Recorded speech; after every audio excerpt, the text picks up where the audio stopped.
आसामनि गामसाखौ जिअ'टेग रेजिस्ट्रेशन खालामबाय भारत सरकारा। बर'नि आर'नाइखौबो जिअ'टेग रेजिस्ट्रेशन खालामनायनि लामायाव। दिनै उदालगुरि सार्किट हाउसआव खौरांगिरिनो फोरमायो आसामनि केबिनेट हेन्डलुम एन्ड टेक्सटाइल बिफाननि मन्थ्रि इउजि ब्रह्मआ। आसामनि थाखाय दिनै जोबोद गोजोनथाव बाथ्रा जे माखासे बोसोर सिगांनिफ्राय असमिया गामसा बिनि जिआइ टेगिंनि थाखाय एप्लाइ खालामनाय जादोंमोन, नाथाय बहुत बोसोर थांनाय उनावहायबो बेखौ मोननाय जायाखैमोन रिकगनिसनखौ। दा रेजिस्ट्रार अफ जिअग्राफिकेल इन्डिकेसन होननाय मोनसे डिपार्टमेन्ट थायो, संस्था थायो चेन्नाइआव बिनि हेडक्वार्टार, भारत सरकारनि सिङावनो।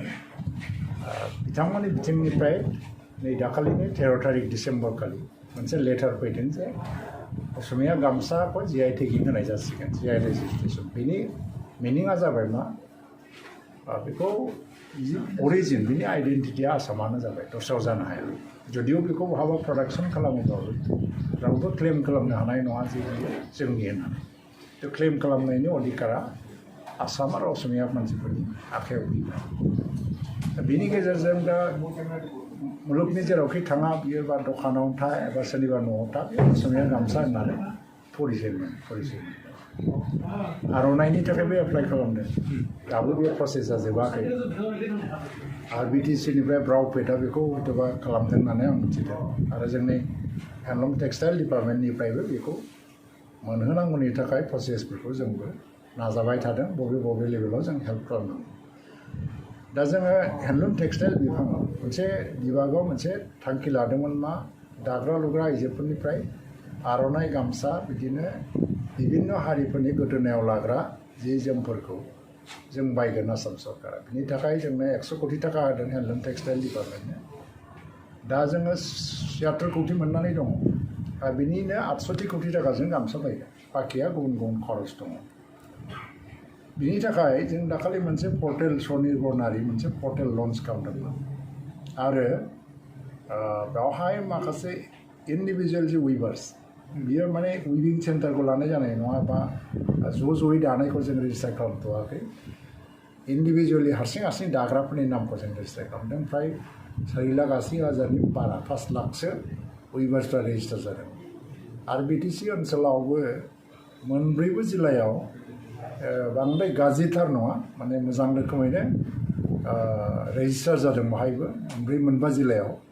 आरो जों बाक्सा जिल्लायाव हाइस्ट जादों बिटिआर ओनसोलाव, बिनि उनावहाय गुबुन जिल्लायाव एसे खम, बबेबा 17,000 बबेबा 18,000। दा गासैनिफ्रायबो जोङो गामसा आर'नाइखौ बायगोन, आरो मोनसे दाम फिक्स खालामखाबाय।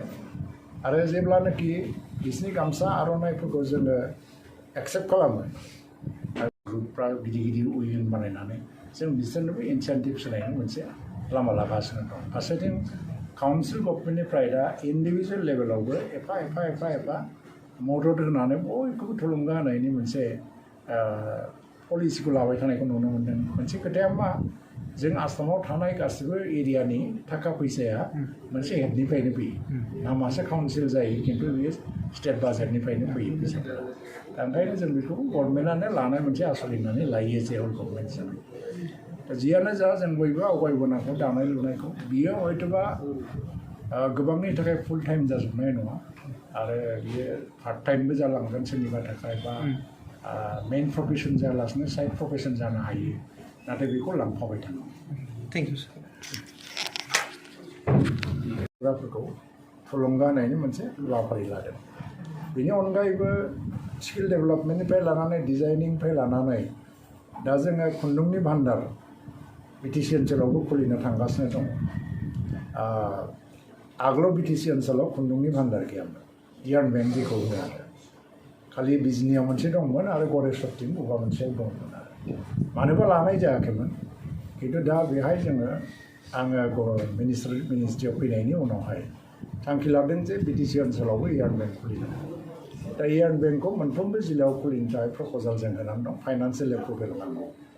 दा हेन्डलुम टेक्सटाइलआ जाहैबाय जोंनि गामियारि रांखान्थिखौ जौगानायनि गुदि मोनसे रोदा, आरो बेखौ जों जौगाहोनो थाखाय गोबां आसनि लानांगौ। दा बिटिसिआबो मोनसे एरिमिसन लादों। बे हेन्डलुम टेक्सटाइल डिपार्टमेन्टआ डाइरेक्ट स्टेट गभर्नमेन्टनिफ्राय जेबो मावाब्लाबो बेवहाय जेनेबा बे गभर्नमेन्ट अफ इन्डियानिफ्राय फैसा फैगोन आरो गभर्नमेन्ट अफ इन्डियानिफ्राय फैसा फैबा जोंनि डिपार्टमेन्टनिफ्रायबो डिपार्टमेन्टेलि माखासे बिबान दङ मावनो ओंखायनो बे बिथिङाव जोङो गोबां खामानि मावनो थाखाय हाबाफारि लादों माखासे प्रजेक्टफोरबो बानायनो हाबाफारि लादों बे समाव नैबे गामसाया दिनै मोनसे गनायथि मोनजेननाय जाबाय GI रेजिस्ट्रेसन मोनजेननाय जाबाय लासैनो हयतोबा आर'नाइयाबो मोनलांगोन मोनसे मिजिं थिदों जों नाजाबाय थादों आरो बेबायदि जायोबा दानाय लुनाय फोथाराव जोङो बेखौ दाग्रा लुग्राफोरखौ माने मदद होनायजोंनो जोंनि जि हस्तशिल्प होनो जि मोनसे दानाय लुनाय जि मोनसे कालचार ट्रेडिसन बेखौ जों रैखा खालामनो हागोन सार नैबे समाव गोबां लाइमोनफोरा जिहेतु गावनो न'आव खुलिनानै उइभिं खुलिनानै दा जि दानाय माबा हाबाफारियाव नांथाबना दंबाय थायो बिसोरखौ फैबाय थानाय समाव सरकारनिफ्राय माबा मोनसे हेफाजाबफोर होनो बियो दा इन्डिभिजुवेल लेभेलाव